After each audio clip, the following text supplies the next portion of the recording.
Nyokoi!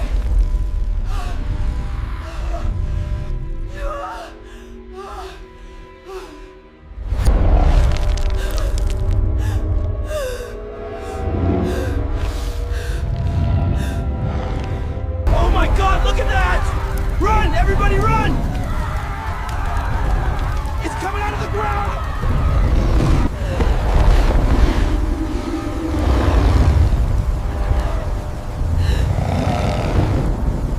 In the crowded heart of Surulere, Lagos, where generators roared louder than church choirs and gossip traveled faster than internet data, there lived a young woman named Kayamika. Though everyone simply called her Chi, she was the kind of woman who walked with confidence so sharp it could cut plantain in half, and her beauty alone could make traffic pause for a second. But beauty was not the problem. The real issue was her stubbornness. She was stubborn in a way that made elders sigh deeply and whisper prayers under their breath.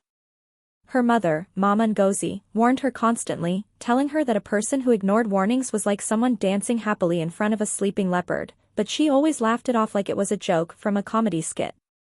She lived in an old face me I face you compound packed with families who fought daily over water, electricity, and who stole whose cooking oil. The compound had only one bathroom, and every morning the queue outside looked like people waiting for free money from the government. Because Chi hated stress with every fiber in her body, she chose to bathe late every night when the compound was silent and everyone else had gone to sleep. To her, it was smart. To the older women in the compound, it was dangerous. They warned her that midnight was not an ordinary hour, especially in places where spirits moved like landlords collecting rent, but she dismissed them all. One evening, her closest friend Amara tried to caution her again, explaining that strange things often happened after midnight, especially in old compounds built on forgotten land, yet she only rolled her eyes and said modern people should stop believing village stories. Unfortunately for her, darkness loves people who think they know everything. Living across from Chi was a bitter woman named Mama Esther whose jealousy had grown like weeds after Chi got promoted at the bank where she worked. Every day she watched Chi dress elegantly and leave for work while her own husband, Uncle Bode, stared shamelessly at the young woman like a hungry man looking through the window of a restaurant. Mama Esther's anger slowly transformed into hatred, and hatred eventually pushed her toward dangerous places. One rainy evening, she secretly visited an old woman feared across the area, Mama Saad, a woman whispered to communicate with forces that ordinary people avoided mentioning at night. Inside a dark room smelling of burnt herbs and blood, Mama Esther begged for help to destroy Chi's happiness. Mama Saad agreed and demanded strange items for a ritual, including strands of Chi's hair and a piece of clothing touched by her skin. For days, Mama Esther quietly gathered everything like a hunter setting traps in the forest. Finally, on a stormy Thursday night, she planted a cursed object deep inside the compound bathroom where Chi always stood to bathe. That same night, Chi returned home exhausted from work but cheerful, unaware that unseen eyes were already waiting for her. Around midnight, she carried her bucket and soap to the bathroom while the entire compound slept under thick darkness. But immediately she stepped inside, something felt wrong. The air suddenly became cold enough to freeze her skin, and the silence around her no longer felt normal. The weak bulb above flickered violently as she turned on the tap, and then she heard it, a scratching sound from inside the wall. Slowly. Carefully. Like claws dragging across concrete. Her heartbeat stumbled. She looked around nervously, convincing herself rats were inside the wall, yet fear crawled through her body like ants. Suddenly the light went out completely. In the darkness, she saw a shape standing at the corner of the bathroom. Tall. Thin. Motionless. Two glowing red eyes opened slowly like burning charcoal in the night. Chi screamed and the light returned instantly, but nothing was there. Her breathing became uneven as sweat covered her body despite the cold air. Then a whisper floated directly beside her ear. Chi, the voice sounded dry and hollow, like something buried underground for years. She spun around violently but saw nobody. Suddenly the bathroom door began shaking with terrifying force. Bang. Bang. Bang. The walls trembled. Her bucket tipped over. Soap slid across the wet floor. Then silence returned without warning. Only the sound of dripping remained. Drip. Drip. Drip. Slowly, she lifted her eyes toward the ceiling. Thick dark liquid was falling above her. Blood. Real blood. One heavy drop landed on her shoulder, warm and smelling like rotten meat. Panic exploded inside her chest. She rushed toward the door and pulled it open violently, only to freeze completely. Standing outside was a giant shadowy figure taller than any man she had ever seen. Its body looked like smoke mixed with darkness, and its glowing red eyes stared directly into her soul. It had no face. No mouth. No nose. Only endless darkness and one long finger pointing directly at her chest. She ran faster than she had ever run in her life, screaming through the compound like a person being chased by death itself. She slammed into her room, locked the door, and collapsed on the floor shaking uncontrollably while tears flooded her eyes. But outside her door, footsteps slowly stopped. Silence followed. Then a scratching sound began across the wood. Slowly. Patiently. Like something waiting to enter. Meanwhile, from inside her own room, Mama Esther smiled proudly, believing she had succeeded. What she did not understand was that the evil she awakened no longer belonged to her. Some doors, once opened, never close again. And deep within the darkness outside Chi's room, the shadow creature stood completely still, staring at the door with burning eyes, hungry for more fear than one human soul could possibly give. In the dead silence of the night, Chi remained pressed against the cold floor of her tiny room, shaking so hard her teeth clicked together like stones. Outside her wooden door, the scratching sound continued slowly and steadily, each scrape sinking deeper into her mind until it felt like claws were dragging directly across her brain. The entire compound had become unnaturally silent. No babies crying. No generators humming. Even the stray dogs outside seemed too frightened to bark. Chi tried convincing herself she was imagining everything, but then the door handle moved gently on its own. Once. Twice. 3 times. Her heart nearly stopped. She covered her mouth to stop herself from screaming again. Suddenly, a low whisper slipped through the cracks beneath the door. Open the door, the voice sounded wet and broken, like someone speaking underwater. Tears flooded Chi's eyes as she crawled backward until her back hit the wall. Then came 3 loud knocks. Boom. Boom. Boom. The entire room vibrated. Somewhere across the compound, a baby began crying violently before being silenced instantly by its frightened mother. Chi reached for her phone with trembling hands and called Amara, sobbing uncontrollably as she explained what happened, but even through the phone Amara sounded terrified. She begged Chi not to open the door no matter what she heard because certain spirits became stronger once invited inside. For the next hour, Chi remained trapped in darkness while footsteps moved slowly outside her room like a predator circling wounded prey. Then, just before dawn, everything suddenly stopped. No scratching. No whispering. No footsteps. Only silence. When sunlight finally entered through her small window, Chi gathered enough courage to unlock the door. Outside, the compound looked normal again, but strange black marks covered the wood around her doorway like something burned it with fire. Neighbors gathered around whispering nervously while Mama Esther pretended to act concerned, though fear secretly crawled inside her own chest because the shadow she summoned was far stronger than Mama Sod promised. That afternoon, Chi noticed something horrifying. Everywhere she walked, shadows moved strangely around her. Mirrors reflected dark shapes behind her. Even during daylight, she sometimes heard whispers calling her name from empty corners. Sleep abandoned her completely. Each night the creature returned outside her room, scratching, whispering, waiting. By the 3rd night, people across the compound also began hearing strange sounds. One woman claimed she saw red eyes staring through her window. A child fainted after seeing a faceless figure standing beside the water tank. Fear spread through the compound like wildfire in dry grass. Finally, an elderly tenant named Baba Femi revealed a terrible secret. Many years earlier, before the compound was built, the land belonged to a shrine abandoned after a deadly ritual went wrong. According to old rumors, something evil remained buried beneath the ground, waiting for someone foolish enough to awaken it again. The moment she heard this, cold terror wrapped around her entire body because she realized the thing following her might never stop hunting her until it got what it wanted.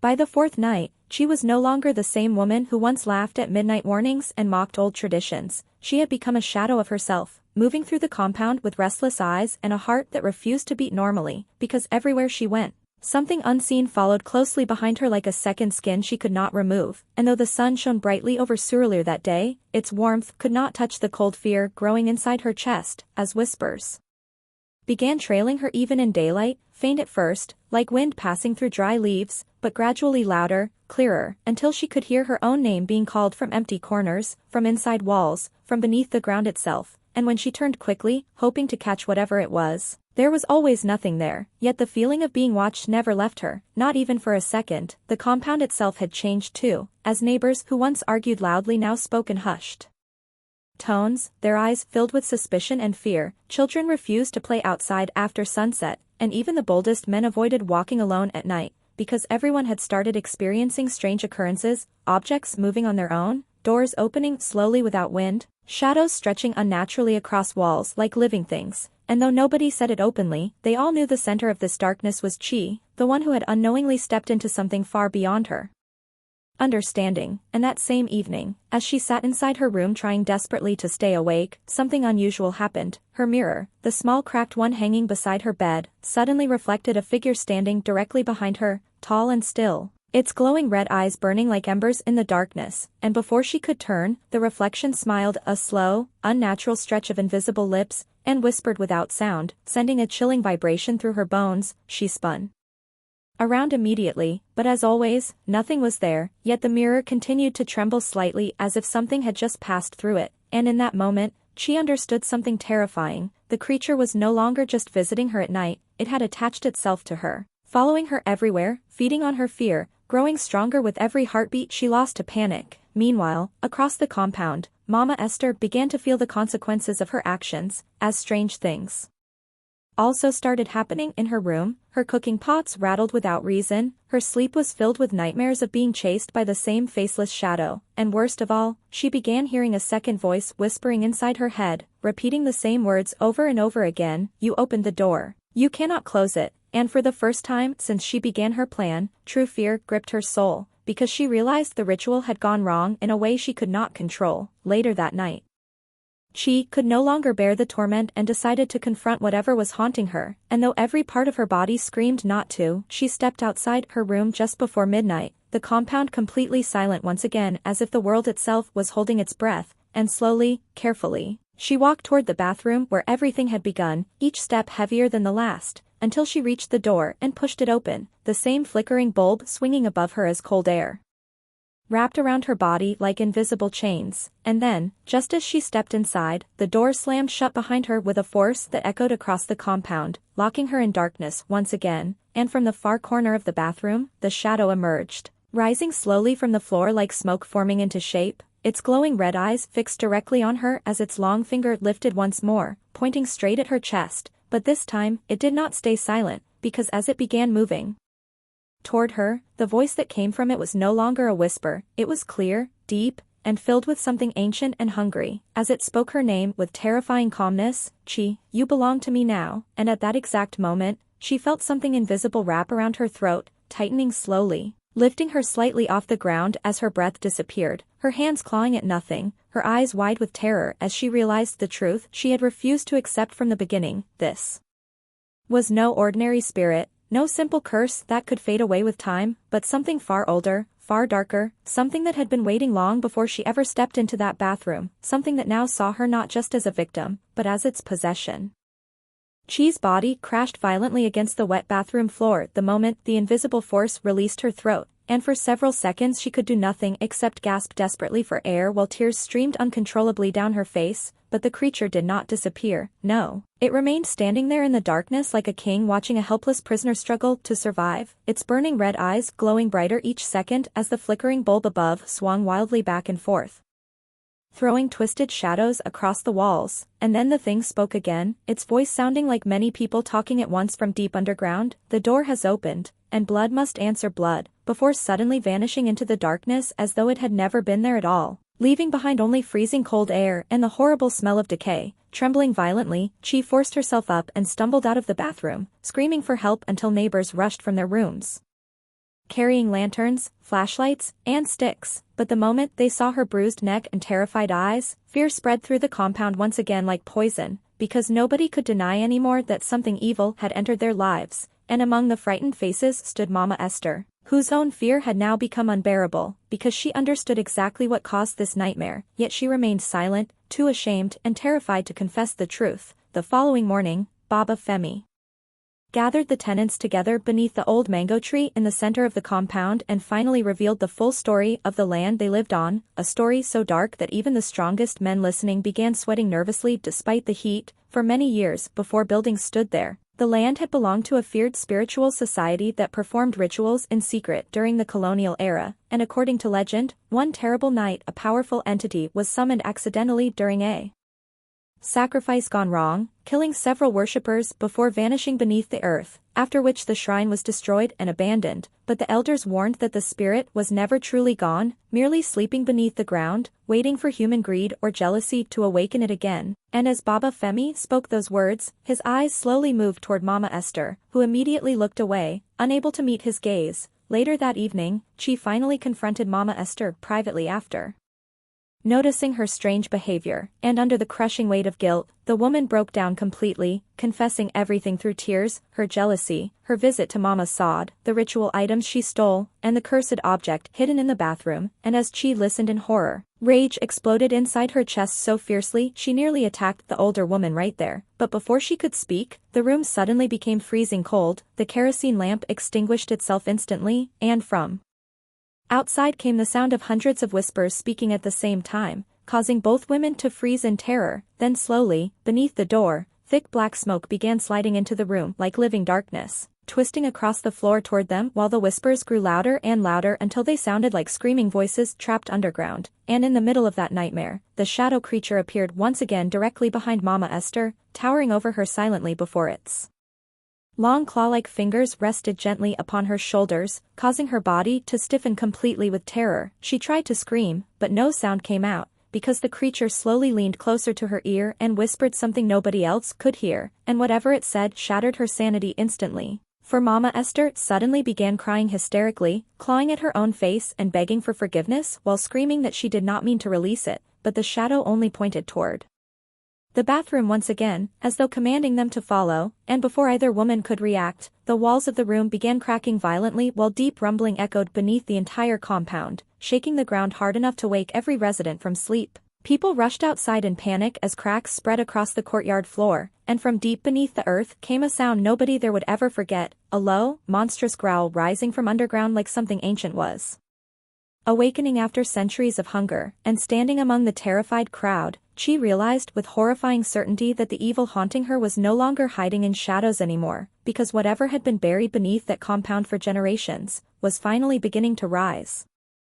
The moment the monstrous growl erupted beneath the compound, panic exploded everywhere like fire touching petrol, and tenants scattered in every direction, screaming prayers, calling the names of Jesus, Allah, and every ancestor they could remember, while children cried uncontrollably and mothers dragged them through the chaos with trembling hands, because the ground itself had begun shaking violently as if something enormous was moving deep underneath the earth, something alive, something angry. And standing in the center of the courtyard, Chi could only stare in horror as long black cracks spread across the concrete floor like spider webs, releasing cold smoke that smelled of blood and rotten flesh. The old mango tree suddenly bent sideways without wind, its branches twisting unnaturally as crows burst out screaming into the night sky. And before anyone could understand what was happening, one section of the compound floor collapsed completely with a thunderous crash, revealing a massive dark hole descending deep underground, so deep that even flashlight beams disappeared inside it like light being swallowed by darkness itself. And from within that endless pit came whispers, hundreds of whispers speaking at once in different voices, crying, laughing, begging, warning,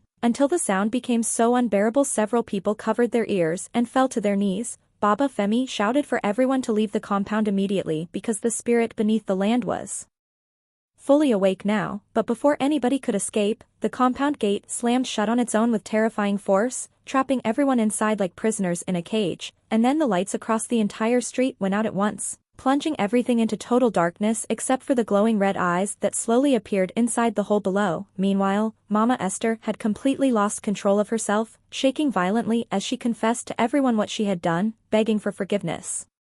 While repeating that Mama Sod promised the spirit would only frighten Chi, not destroy the entire compound, but her confession only deepened the terror around them because now everybody understood that this nightmare was man-made, born from jealousy and hatred. And as the residents shouted angrily at her, the whispers from the pit suddenly stopped all at once, creating a silence so heavy it felt unnatural. Then slowly, something began climbing out of the hole. First came long black fingers, gripping the cracked concrete, then an enormous shadowy form rose upward like living smoke taking shape, taller than any human being, its body shifting endlessly between darkness and flesh, with dozens of glowing red eyes opening across its chest and face like burning coals inside a furnace. And every person standing there froze in complete terror because simply looking at the creature felt wrong, as though the human mind was never meant to see such a thing and remain sane afterward. The demon-like entity scanned the compound silently before its attention landed directly on Chi, and immediately every eye upon its body focused toward her at the same time, causing her legs to nearly give way beneath her, because deep inside her mind she heard its voice clearly, even though its mouth never moved. "You opened the path,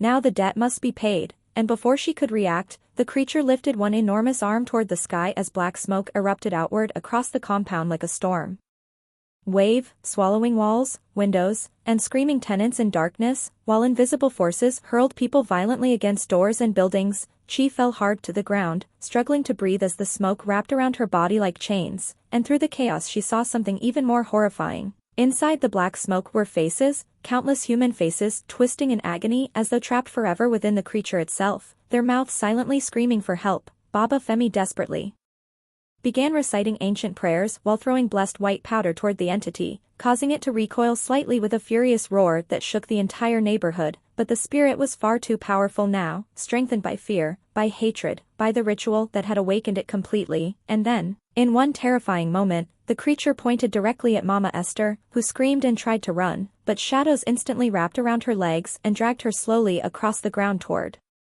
the open pit while she begged desperately for mercy, clawing at the concrete as her fingernails snapped and bled. Yet nobody could help her because fear had frozen everyone in place. She watched helplessly as Mama Esther disappeared screaming into the darkness below, her cries echoing endlessly long after her body vanished from sight, and immediately the creature turned its attention back toward Chi once again, its burning eyes glowing brighter than ever as the whispers returned louder than before, repeating the same chilling sentence over and over like a curse spreading through the air itself. "The sacrifice is not complete. The sacrifice is not complete." And as thunder exploded across the sky and the compound trembled like it would collapse at any second, Chi realized with absolute horror that Mama Esther was never the true target from the beginning, because the spirit still wanted her.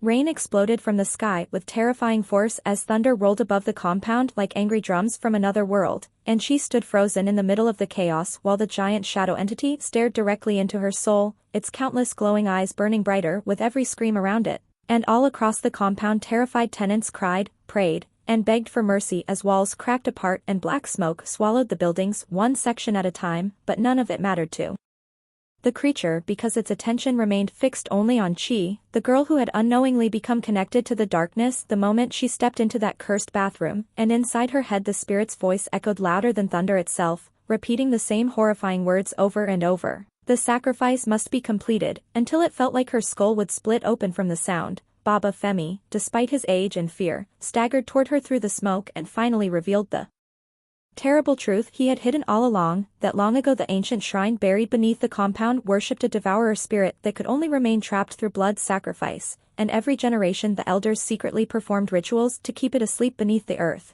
But when the shrine was destroyed during colonial times, the final sealing ritual was never completed properly, leaving the spirit trapped but restless, hungry for centuries, waiting for hatred, jealousy, or human weakness to reopen the path again, and Mama Esther's ritual had done exactly that. Chi felt her stomach twist in horror as Baba Femi explained the final part of the curse, because once the spirit chose someone as its vessel, it would continue killing and feeding until either the vessel willingly sacrificed themselves to seal the darkness again, or the entity fully entered the human world forever. And the moment those words left his mouth, Chi understood why the creature kept pointing at her. From the beginning, she was never random, never unlucky, she had become the key to the door itself. Suddenly the ground shook so violently everyone fell as the shadow creature released a roar powerful enough to shatter windows across nearby streets. And from the darkness around it emerged dozens of smaller shadow figures crawling across walls and ceilings like insects born from nightmares, attacking anyone they touched as people screamed and fled through the collapsing compound, while the main entity slowly advanced toward Chi with terrifying calmness, each step causing the concrete beneath it to rot into black ash. Chi wanted to run, wanted to hide, wanted desperately to wake up from what felt like an endless nightmare, but as she looked around at the terrified families trapped inside the compound, at crying children clinging to their mothers, at Baba Femi bleeding beside the ruined mango tree, she realized something painful. If she kept running, the darkness would never stop, it would spread far beyond the compound into Lagos itself, feeding endlessly until nothing remained untouched by fear. Tears mixed with rainwater as she slowly stood to her feet, her entire body trembling while the creature towered before her like death given physical form, and though terror nearly crushed her soul, she finally spoke with a shaking voice, asking Baba Femi how the spirit could be sealed forever, and the old man's face filled with sorrow as he explained that the vessel must willingly enter the pit beneath the compound while the sealing prayer was spoken, trapping both soul and spirit underground together for eternity. The moment he said those words, Chi's heart shattered inside her chest because she understood there would be no escape, no rescue, no happy ending waiting for her after this night. Yet somehow, in the middle of all that fear, something stronger than terror rose inside her, a desperate courage born from knowing innocent people would die if she failed. The shadow entity sensed her decision immediately and released an enraged scream that darkened the sky itself as black smoke spiraled violently around the compound, but she no longer stepped backward. Instead she walked slowly toward the open pit while the whispers around her became deafening. Thousands of trapped voices crying from the darkness below, and just before reaching the edge, she turned one final time toward the terrified residents watching her, their faces filled with grief and disbelief, before giving Baba Femi a small trembling nod. Then, as thunder exploded overhead and the creature lunged toward her with monstrous speed, she closed her eyes and jumped directly into the darkness below. Instantly the entire compound shook with catastrophic force as Baba Femi began screaming the ancient sealing prayer at the top of his lungs, while blinding red light erupted from inside the pit and the shadow entity unleashed a roar so horrifying it echoed across the entire neighborhood, causing dogs to howl and people miles away to wake from sleep in terror, and for several endless seconds the world itself seemed to tremble between darkness and silence, until suddenly everything stopped, the smoke vanished, the whispers disappeared, and the glowing eyes inside the pit faded one by one into complete darkness as the ground slowly sealed itself shut, leaving behind only broken concrete and heavy rain falling softly across the ruined compound. Nobody spoke for a long time afterward because deep inside every person there, one painful truth remained clear: Chi was gone. Weeks later the compound was abandoned completely, and people nearby whispered that sometimes, very late at night during heavy rain, a young woman's voice could still be heard near the ruins warning strangers never to answer whispers in the darkness, while others claimed they occasionally saw glowing red eyes watching silently from beneath the ground before vanishing again. And though the spirit had been sealed once more, the elders always ended the story with the same warning: evil never truly dies, it only waits patiently for another door to open.